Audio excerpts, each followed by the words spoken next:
विकास को किस नियत से आप देख रहे हैं, किस दृष्टि से आप देख रहे हैं?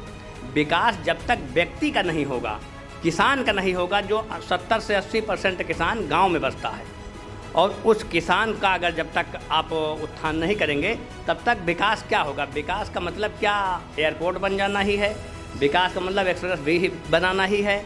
विकास का मतलब बड़े बड़े एजेंसियों को ठेका देके उनको ओबलाइज करना ही है? क्या विकास ये है? देखिए, जब किसानों को आप सीधे डेवलप कर देंगे, किसानों को विकसित कर देंगे 12,000 रुपये प्रति माह, तो वो किसान ही अपने आप में अपनी उपस्थिति हर तरीके से दर्ज करा देगा, हर समाज में, हर जगह। ऐसा नहीं, जब आदमी के पास पैसा होगा, धन होगा, धन से ही तो आदमी विकसित होता है। भाई हमारे पास पैसा होगा अगर किसान के पास, तो वो भी लखनऊ में एडमिशन करवा देगा अपने बच्चे का, वो भी बाराबंकी में करवा देगा, वो भी अच्छे विद्यालय में पढ़ा देगा।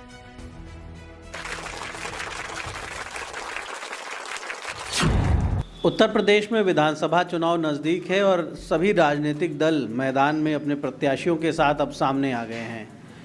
किसान आंदोलन शुरू होने के पहले ही बॉलीवुड के चर्चित स्क्रिप्ट राइटर और इतिहासकार अमरेश मिश्रा ने राष्ट्रवादी किसान क्रांति दल नाम की एक पार्टी बनाई थी और उत्तर प्रदेश में एक आंदोलन भी किया था किसानों के मुद्दों को लेकर, जिसके बाद धीरे धीरे पूरे देश में किसानों का एक बड़ा मूवमेंट सामने आया, जिसे हमने देखा पिछले दिनों।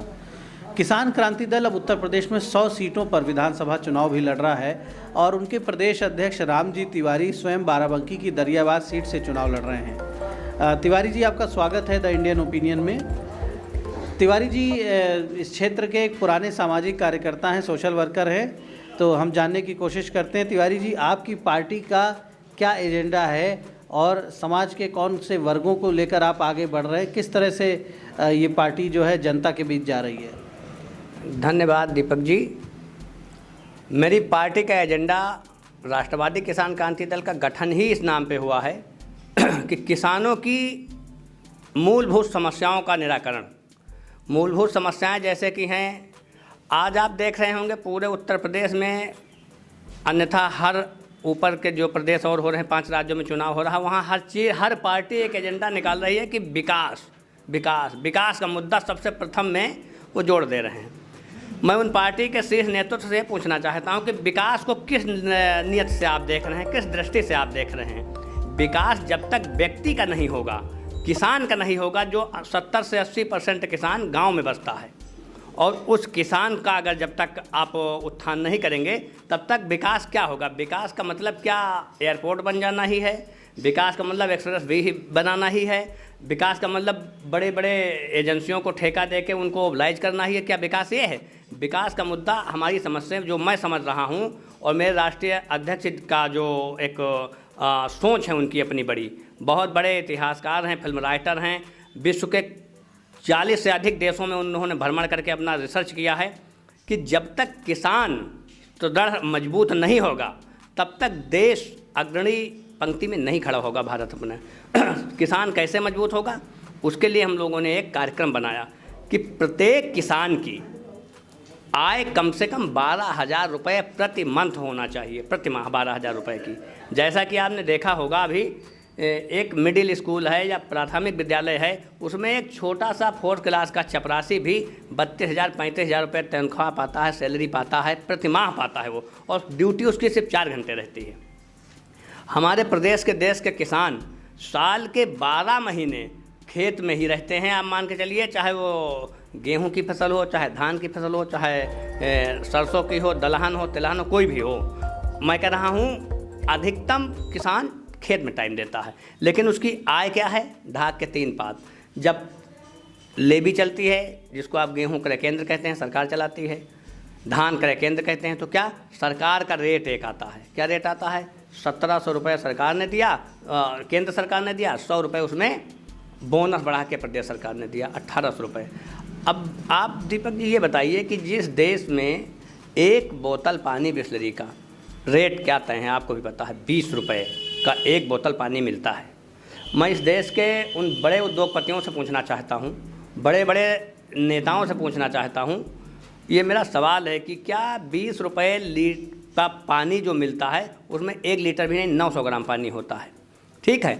और पानी से सस्ता आप कहते हैं देश में कि सबसे सस्ता पानी है, सबसे मद्दा पानी है, तो क्या 1 लीटर पानी 20 रुपए का आदमी खरीद सकता है? लेकिन वहीं किसान 2 किलो धान लेके, अपना 3 किलो धान लेके जरा मार्केट में चला जाए और 20 रुपए किलो बेच के आ जाए, मेरा नाम बदल दीजिएगा, सरकार का रेट नहीं है। मैं समझता हूँ राम जन्मभूमि बन गई, बिल्कुल सही है, मैं उसके सपोर्ट में हूँ।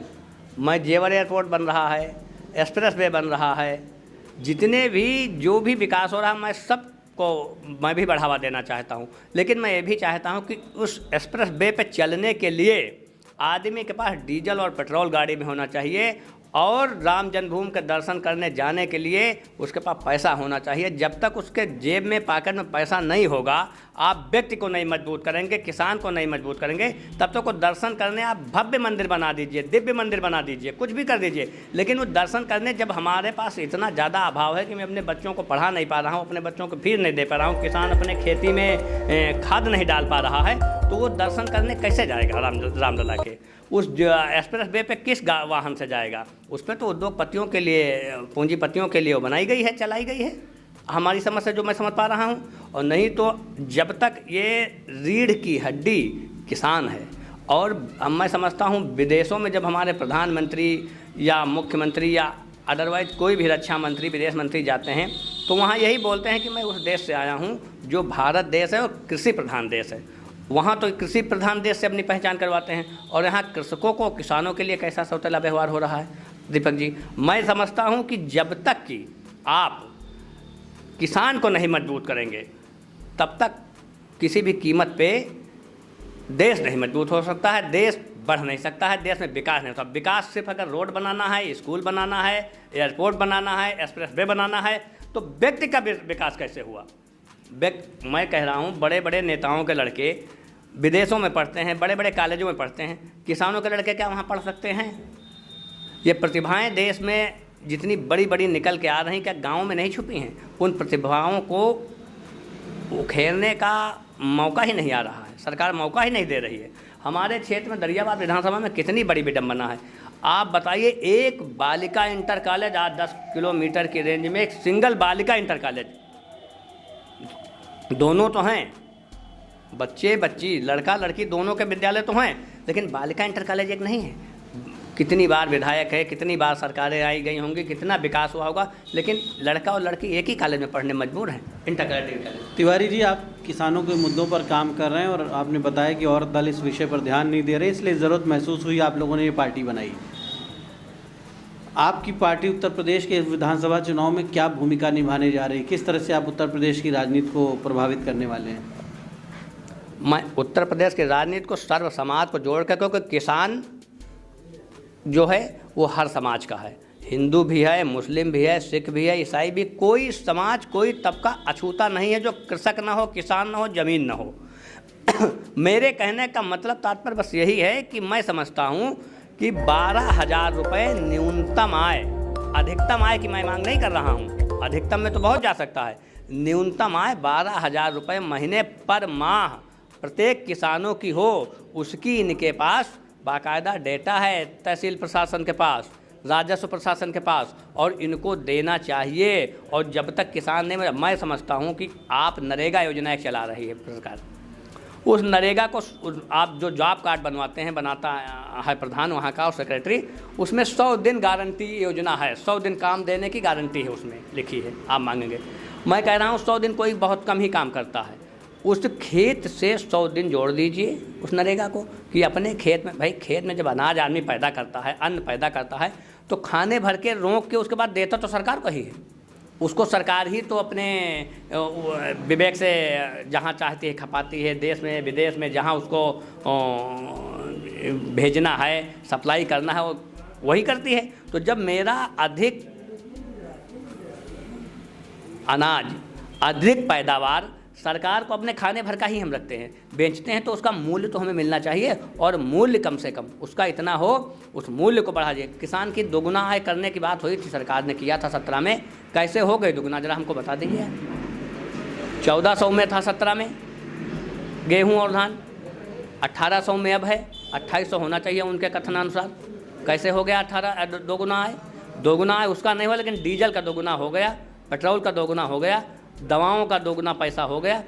आदमी फीस विद्यालय में लोगों ने, अध्यापकों ने बढ़ा दिया।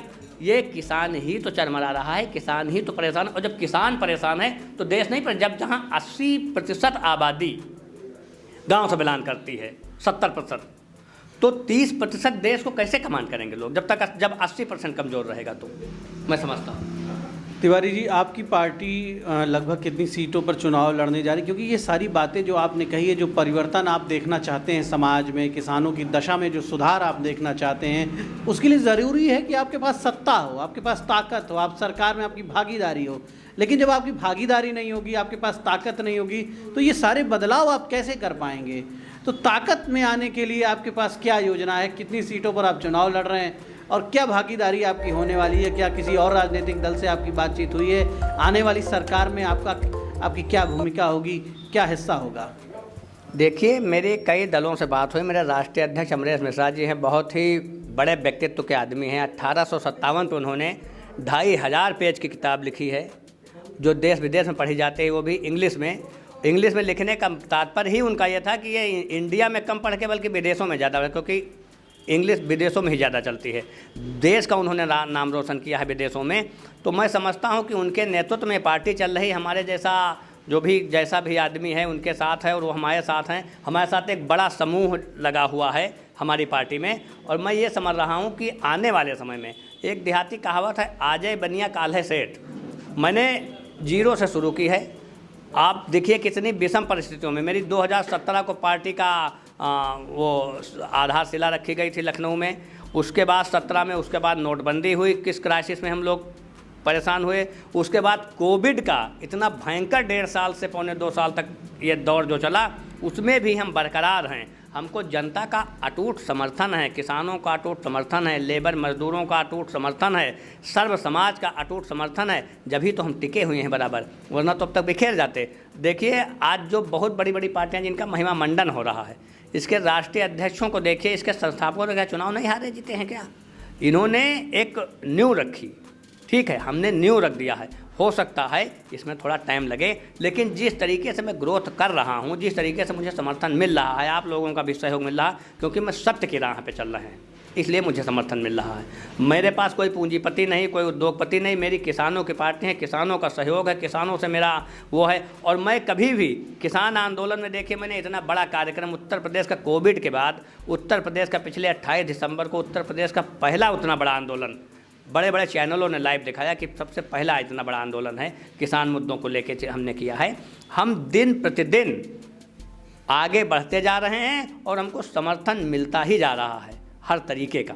ईश्वर की कृपा होगी तो आगे हम लोगों का भविष्य बहुत अच्छा है। तिवारी, निश्चित तौर पर आगे भविष्य अच्छा हो आपका, और सभी का भविष्य अच्छा हो, किसानों का भविष्य अच्छा हो, देश का भविष्य अच्छा हो, इसके लिए आप लोग, हम सभी लोग इसके लिए चिंतित रहते हैं और काम करते हैं। एक अंतिम सवाल मैं आपसे करूंगा कि दरियाबाद में आप चुनाव लड़ने जा रहे हैं और पूरी तैयारी कर दी है आपने। यहाँ के प्रमुख विषय क्या हैं, यहाँ की प्रमुख समस्याएं, वो प्रमुख बिंदु क्या हैं जिस पर आप काम कर रहे हैं और जिस पर आप वोट मांग रहे हैं? देखिए, यहाँ का प्रमुख बिंदु ये हैं कि ये पूरे उत्तर प्रदेश का, क्या पूरे हिंदुस्तान का एक प्रमुख बिंदु हमारा है कि सबसे पहले तो किसानों की आय 12,000 रुपये प्रति माह, वो मेरा लक्ष्य है एकदम। दूसरा, किसान अपनी उपज का रेट खुद तय करे। जैसे कि एक आप समोसा लेने जाते हैं तो 5 रुपये 6 रुपये का देता है दुकानदार, उसको ये हक है कि मैं 5 रुपये का समोसा नीचे नहीं दे। एक बेडनो बेटा आप क्रीम खरीदने जाते हैं मेडिकल तो वो 30-35 रुपये का देता है, उस पर लिखा है जो रैपर पे। हम अनाज पैदा करते हैं तो मैं क्यों नहीं कह सकता हूँ कि मेरा 3,000 रुपये में गेहूँ प्रति क्विंटल बेचूंगा मैं? मुझे ऐसा अधिकार क्यों नहीं है? क्या बात है? आप धान क्रय केंद्र, गेहूँ क्रय केंद्र बना दिया, उस पर 3 महीने चलाते हो आप, 4 महीने उस पर बिचौलिए बेचते खरीदते हैं। उसको आपके पास लोकल कर्मचारी हैं, तनख्वाह आप उन कर्मचारियों को साल के 12 मास देते हो, बैठाल के सारे समितियों के साथियों को, बाबुओं को, सबको साल के 12 मास चलते रहें। और जब आप एक देखिए दीपक जी, कितनी बड़ी विडंबना है सरकार की कि लोग कह रहे हैं एक देश एक कानून। एक देश एक कानून आप कैसे कह सकते हैं? वही धान 1860 रुपये क्विंटल बिक रहा है सरकारी लेवी पे, धान क्रय केंद्र पे, और वही धान 1300 रुपये में खरीद रहा है फरेही वाला जो खोंची लगा के रास्ते में बैठा है। वही धान 1400 रुपये में दराना जो बाड़ा खोल के बैठा है पूंजीपति, वो खरीद रहा है। एक देश एक कानून कैसे है, 3 कानून यहाँ हो गए कि नहीं हो गए। आप उसको कानून बना के ये करिए कि 1860 रुपये से नीचे जो भी धान लेगा, चाहे वो फरेही बेचने वाला ले, चाहे बाणे वाला ले, चाहे राइस मिल वाला ले, उसके ऊपर FIR होगा, दंडित किया जाएगा। अभी बिचौलिए भी खत्म हो जाएंगे और धान साल के 12 मास तौलता रहे, जब जिसकी इच्छा हो जाके तौला दे, अपना पैसा ले आए, काम खत्म हो जाए। क्या दिक्कत है उसमें? आपके पास कर्मचारी है ही हैं, संसाधन है ही, FCI साल के 12 मास चलती रहती है।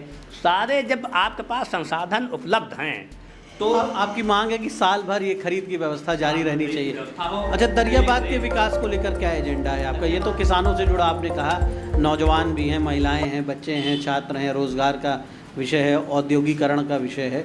दरियाबाद को आप किस तरह से एक विकसित विधानसभा बनाने की सोच रखते हैं? देखिए, यहाँ सबसे पहले शिक्षा, स्वास्थ्य और बेरोजगारी, ये 3 चीज़ों पे काम है। बड़े बड़े उद्योग लग जाएं, जैसे बड़हौल मिल आपके बगल में खड़ी है, उसमें 4000 आदमी काम करता था, वो बैठा है कि नहीं बैठा है आज के समय में? ऐसे 2-3 मिलें लग जाएं। इसके बाद किसानों को जब आप देखिए, जब किसानों को आप सीधे डेवलप कर देंगे, किसानों को विकसित कर देंगे 12,000 रुपये प्रति माह, तो वो किसान ही अपने आप में अपनी उपस्थिति हर तरीके से दर्ज करा देगा, हर समाज में, हर जगह। ऐसा नहीं, जब आदमी के पास पैसा होगा, धन होगा, धन से ही तो आदमी विकसित होता है। भाई हमारे पास पैसा होगा अगर किसान के पास, तो वो भी लखनऊ में एडमिशन करवा देगा अपने बच्चे का, वो भी बाराबंकी में करवा देगा, वो भी अच्छे विद्यालय में पढ़ा देगा। कुछ डिग्री कॉलेज, कुछ इंटर कॉलेज हर विधानसभा में सरकार को बनवाना चाहिए और करना चाहिए। और सबसे बड़ी बाढ़ की विभीषिका हमारे यहाँ रहती है। दरियाबाद, रामनगर, रुदौली, इधर सीतापुर, कई जनपदों में मैं समझता हूँ हर बार जब बाढ़ आती है उसी समय प्रशासन, शासन, सरकार सब चिंतित हो जाते हैं। उनको बंधे पे लोग आ जाते हैं, बंधे पे हर बार लोग कटान लग जाता है, उसके बाद करोड़ों करोड़ रुपया उस बंधे के रिपेयरिंग में चला जाता है, जो पैसे सारा बंदरबांट हो जाता है, कोई नहीं होता।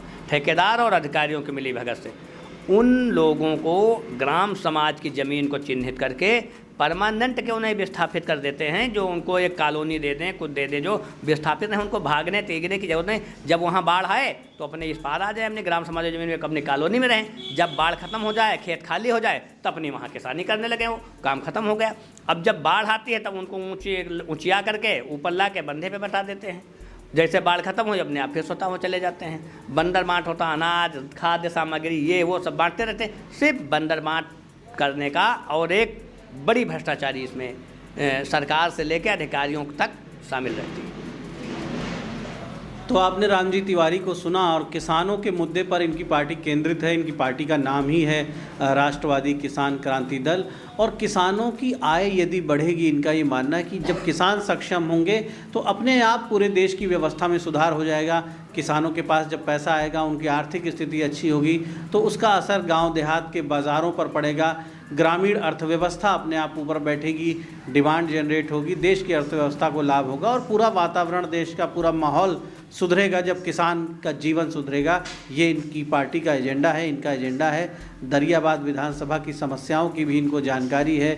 ज़मीनी नेता हैं, सामाजिक कार्यकर्ता रहे हैं, कई दशकों से क्षेत्र में सक्रिय रहे हैं, जनता की अदालत में आए हैं और जनता से मदद मांग रहे हैं, जनता से एक मौका मांग रहे हैं।